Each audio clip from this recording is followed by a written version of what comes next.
शाजिया जी आपसे करूंगी आगाज। बचपन की ईद में चलते हैं, क्योंकि मुझे भी जो मेरी बचपन की ईद याद है ना और जो अभी की ईद है बहुत फ़र्क आ गया है। तो आप बचपन में ईद कैसे सेलिब्रेट करती थी और अभी कितना चेंज देख रही हैं, कितनी तब्दीली आ गई है वक्त में?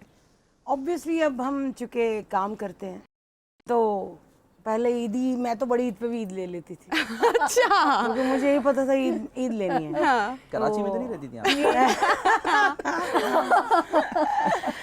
अच्छा, मेरा ये शुरू से छोटा बच्चा थी घर का? हाँ, नहीं, मैं एक ही बच्चा हूँ। अच्छा, एक ही बच्चा। हाँ, तो फिर तो बड़ी ईद पर भी बनती तो है ना मैं ईद। ये कहती थी, वो कहती थी बेटे कुर्बानी का जानवर ये करना वो करना। और वो बड़े हमेशा कहते थे ना कि वो खर्चा ज्यादा ना हो, कि भाई बड़ी ईद तो भाई वो कुर्बानी की होती है, तो इस पे तो कपड़े भी बस ठीक है चला लो, और ईदी तो बिल्कुल भी नहीं मिलती है। लेकिन वो ठग बच्चे होते हैं फैमिली में। मुझे पता चलता था ना कि इसमें कुछ नहीं मिलना, तो पहले कह देती थी मुझे और कुछ नहीं चाहिए, मुझे आपने पैसे देने सबसे बेहतरीन जनाब। मैं बड़ी ईद भी, छोटी ईद भी बड़ी ईद की तरह और बड़ी ईद को छोटी ईद की तरह हमेशा मनाया है। और नो डाउट बचपन की ईद आप जिंदगी भर नहीं भूल सकते। क्या बात होती है। आपकी फ्रेंड सर्कल, आपके फैमिली, सब लोग इकट्ठे होना, और वो जो एक्साइटमेंट मुझे अभी तक याद है कि वो रात को नींद नहीं आती थी। मतलब मेहंदी हाथ पर लगी होती थी ना, अब तो मेहंदी का भी शौक वो चला गया। सामने जी ऐसे ही होता था। ईद का जो मजा है ना नबिया, सॉरी, वो वाकई वो इंतजार में ही है ना। उस दिन तो अक्सर सिवाय बड़ी ईद को छोड़ के, वरना छोटी ईद में ख्याल है हमारा भी कहेंगे कि बोरियत सी होती है। मिलना मिलाना है, चले वो अपनी जगह है, वो आपने मिलना है, लेकिन जो इंतजार है ना वो 30 दिन और फिर इस ईद का इंतजार, वो इंतजार ही तो असल मजा है। अच्छा, मुझे हुमैरा अपने बचपन की ना एक बड़ी मजे की बात याद है, और अब उससे भी मजे की बात है कि मेरी बेटी वो सेम बात रिपीट करती है। तो वो बड़े मजे का इंसिडेंट है। जब मैं बहुत छोटी थी तो वो मुझे मालूम नहीं था, बच्चों को नहीं पता होता ना कि ईद सेलिब्रेशन का नाम है या क्या है। मुझे लगता था कि ईद कोई इवेंट है। तो मैंने जिद करना सुबह से रात तक रोते हुए ईद गुजार देनी कि मुझे ईद पे लेके जाएं, मुझे ईद पे लेके जाएं। और इस छोटी ईद पर मेरी बेटी ने मुझे कहा कि मामा ईद कहाँ है, आप तो ईद पर लेकर ही नहीं जा रही हैं। सो आई एम श्योर कि हम सबके कोई ना कोई मजे की जो यादें हैं, हमारी बचपन की बातें, बिल्कुल ऐसे ही, वो हमें आज भी याद है। तो आपका कोई ऐसा किस्सा, कोई बात जो आप शेयर करना चाहें हमारे व्यूअर्स के साथ?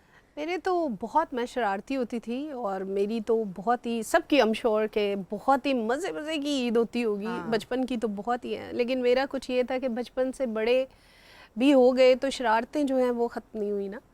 तो हमने ऐसे करना कि लोगों के भी बकरों का हमें फिक्र होना, और जब बड़ी ईद आनी तो कभी किसी का बकरा किया वैसे? नहीं, शरारत की? नहीं, छोड़ दिया हो, खोल दिया हो? नहीं, मतलब हम लोग कभी कभी ये कर देते थे कि जब कोई बैल आता था या ऊंट आता था तो उसके सामने हम लोग पटाखे चला देते थे, तो वो भाग जाया करता था। कभी ऐसे करके ये कर दिया करते थे हम लोग, सारे लड़कों वाले गाँव। और फिर कभी कभी ये हो जाता था कि वो जो एक होते हैं बकरे मारने वाले भी होते हैं ना, बहुत ज्यादा, बैल भी या इस तरह के जितने भी जानवर होते हैं ना, कई तो बड़े सुकून वाले होते हैं, कई जो हैं वो बड़े गुस्से वाले और हाइपर टाइप के होते हैं, एकदम आते ही सबको मारने को। बड़ा जानवर तो यूजुअली हर बार सलमान हम तो बहुत रिपोर्टिंग भी करते हैं ना कि कोई ना कोई इंसिडेंट होते रहते हैं। अच्छा, तो शरारतें इस तरह की आप हम लोग, मतलब ये होता था कि कोई, हमें मोस्टली नहीं पता होता था कि कौन जानवर जो है वो जरा हाइपर है या कोई मारने वाला, हाँ नहीं इतना होता था। तो एक दफा हमारे सामने किसी ने ऐसे करके वो कर दिया, तो वो फिर बकरा पीछे जाता है और पीछे जाके फिर आगे आके वो ऐसे हाथ को मारता था। हमें करके दिखाएं। ऐसे करके करता। अच्छा, तो हमें वो बड़ा मजे का लगा। हमने तो किसी को करते हुए देखा था, पता नहीं उनका पालतू था, उसने कुछ नहीं किया, उसने बस आके ऐसे हल्की सी टक्कर मारी। तो अब वो हमारे जहन में बैठ गया था कि जो भी कोई आएगा उसको हमने यूं करके करना है। तो एक था बकरा, वो बड़ा जालिम किस्म का, चक्की वाला जो होता है बकरा, वो वाला खड़ा हुआ था, दुम्बा। तो मैं, मेरा भाई और मेरी बहन थी, तो मैंने उसको कहा कि अगर बकरे को ऐसे करो ना तो वो बड़ा आपको प्यार करता है और बड़ा ऐसे करता है। मैंने अपनी बहन को नहीं बताया। उसको फटाफट जाके ना उसने बकरे के आगे ऐसे किया, और वो बकरा खुला हुआ था। क्या? अच्छा, वो बकरा जो था वो बड़ा ही कोई जालिम किस्म का और मारने वाला था। उसने मेरी बहन को जो टक्करें मारी, उसको गिरा लिया उसने जमीन पे। क्या उम्र थी तब? तब मेरा ख्याल है कोई 10-12 साल होगी। तो और उसके बाद भी बकरे का दिल नहीं भरा, हम तीनों आगे आगे और बकरा हमारे पीछे। अगले साल वो शरारत दोबारा रिपीट तो नहीं किया आपने? या तौबा कर ली? गलियों में मतलब एक सीन ऐसा आया कि हम लोग गली में ऐसे वो गली थी ऐसे और ऐसे ऊपर से घूम के ऐसे आती थी, तो बकरा हमारी जान ही नहीं छोड़ रहा। तो हम बकरे को धोखा देने के लिए हम इधर चले गए, तो जब हम इधर से वापस आए तो बकरा इधर से भी इधर ही आ रहा है। और फिर हम एक दुकान के अंदर छुप गए और बंदों से हमने कहा कि इस बकरे से हमारी जान छुड़ाओ। हमें लगा कि जैसे हमारे पीछे शेर लग गया बकरा। नहीं आपने कोई गाना तो नहीं सुना दिया था, आपकी आवाज बड़ी अच्छी लगी, मैं कहा और इधर ही बकरा रहना। सीढ़ियां चढ़ रहा है हमें मारने के लिए ना, तो मतलब ऐसा बकरा था कि लोग घुस गए, ऐसे लगा कि जैसे बकरा नहीं आया कोई शेर आ गया।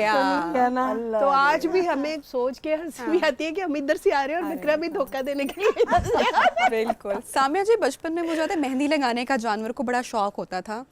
अभी तो कई सालों से ऐसा नहीं किया, मसरूफ जिंदगी हो गई है या शायद एक्साइटमेंट का सजाने का भी, मेरे ख्याल से वैसे वो बकरों को, बच्चा दिल गाय, में हमको रहना सजाने का। चाहिए, थोड़ा सा ये शौक करने चाहिए, क्योंकि यही चीजें हम अपने बच्चों में भी ना ट्रांसफर करते हैं। तो आपने कभी जानवर को मेहंदी लगाई हो, उसको सजाया हो, कोई आपके ज़हन में अपने हाथों में नहीं incident? कभी लगाई उन्होंने वो जानवर को। नहीं, बचपन में तो सारे शौक पूरे किए होंगे ना। अच्छा, मैं ना सच्ची बात बताऊं कि मेरे में इतना हौसला नहीं होता, तो मैं तो उस दिन जब जानवर कुर्बान हो जाए तब मैं ऊपर से नीचे आती हूँ कि इसका खून साफ हो गया है ना पोर्च में से, उसके बस मेरे में वो हौसला नहीं है। मतलब वाजिब है कुर्बानी, अब्बू के नाम की भी की जाती है, अम्मी के नाम के लिए भी, सबके लिए, लेकिन मैं ना वो सीन नहीं, मंजर नहीं देखा जाता मुझसे।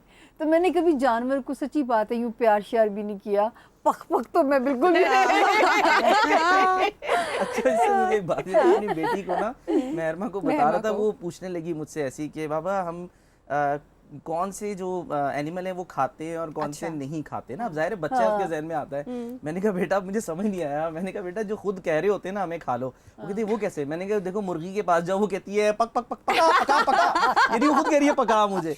आप बकरे के पास जाए, उससे पूछे इसको काटू, उसको क्या मैं हाजिर। वाह वाह सलमान, अच्छा, क्या मजे की बात है कि सेलिना भी, मेरी बेटी भी कल रात मुझसे यही पूछ रही थी बात कि मामा हम गाय और बकरी और शीप को ही क्यों हम सैक्रिफाइस करते हैं। हम सो डिफरेंट एनिमल्स का नाम देखे, हम इनको सैक्रिफाइस। तो पहले मैंने तो सोचा और फिर मैंने कहा बच्चों के कि हम उनको भी करते हैं, बताते नहीं है। बस उसके बाद उनकी खाले जो है सही बात है, दुख की बात है, हम तो इंसानों को भी नहीं छोड़ते हैं। अच्छा, तो सलमान, ये सवाल मैं बाकी तो खवातीन से कर नहीं सकती क्योंकि मुझे पता है इसका जवाब कि शायद इनमें से कभी कोई बकर मंडी या मवेशी मंडी गया हो, लेकिन ये ड्यूटी आपके घर में तो आपको ही जाना पड़ता होगा, क्योंकि इस ईद से नहीं मुझे कभी नहीं गए। ना पसंद है, यकीन जाने। जैसे सामने एग्जैक्टली मतलब मेरा ये है कि आ गया घर पे जानवर बकरा जो भी है, ठीक है, ओके जी फाइन, मैंने आज तक छुरी नहीं फेरी, ठीक है। मवेशी मंडी जानवर पसंद करने के लिए काम भी के लिए नहीं नहीं चले गए, हाँ। दोस्तों के साथ चले गए, अच्छा। या वहां जाके ट्रांसमिशन करनी है, खड़े होके कर ली, सारा सब कुछ है,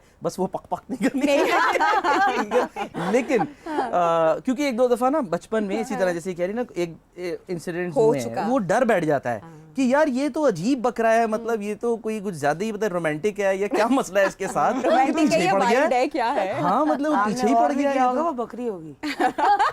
बकरा कैसे रोमांटिक हो गया आपके साथ? करेक्ट। तो उसके बाद से फिर मैंने कहा नहीं, ओके फाइन, आ जाता है, मैं हाथ लगा दूंगा छुरी को, फाइन। और अब समझ में आया बकरा नहीं हो सकता, आजकल है नवा जदीद दौर है, कोई भी रोमांटिक कोई भी हो सकता है। तो ये इस तरह के वाकयात के बाद में मैंने कहा नहीं यार, अब ओके फाइन, आ जाता है।